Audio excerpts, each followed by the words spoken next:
नारदोद्धव पार्षदैः सहायो जायते शीघ्रं यत्र गीता प्रवर्तते यत्र गीता विचारश्च पठनं पाठनं श्रुतं तत्राहं नित्यं पृथ्वी निवसामि सदैव गीताश्रयोऽहं तिष्ठामि गीता मे चोत्तमं गृहम् गीता ज्ञानमुपाश्रित्य लोकान् पालयाम्यहम् गीता मे परमा विद्या ब्रह्मरूपा न संशयः अर्धमात्राक्षराणि च स्वनिर्वाच्य पदात्मिका चिदानन्देन कृष्णेन प्रोक्तः समुगतोऽर्जुनं वेदत्रयी परानन्द तत्त्वज्ञानमञ्जसा योष्टादश जपे नित्यं नरो निश्चलमानसः ज्ञानसिद्धिं सलभते ततो यान्ति परं पदम् पाठे समर्थसम्पूर्णे तदर्थं पाठमाश्रये तदा गोदानजं पुण्यं लभते नात्र संशयः विभागं पठमानस्तु फलं लभेत् षडं संजपमानस्तु सोमयाग फलं लभेत् एकाध्यायं यो नित्यं पठते भक्तिसंयुतः रुद्रलोकमवाप्नोति गणो भूत्वावसेच्चरम् अध्यायश्लोकपादं वा नित्यं या पठते नरः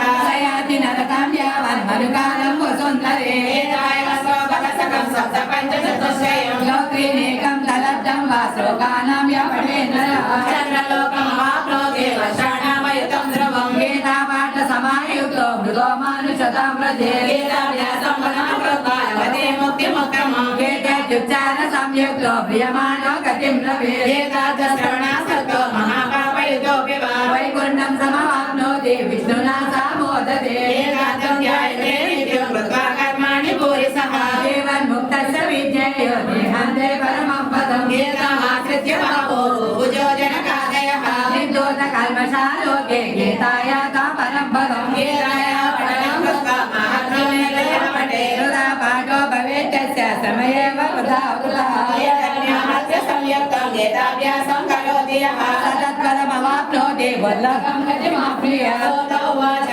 महात्म्यमेतद्गीताय मया प्रोक्तं सनातनं गीतान्ते च पठेद्वस्तो यदुक्तं तत्परं लभेत् इति श्रीवराहपुराणे श्रीगीतामाच्यं सम्पूर्ण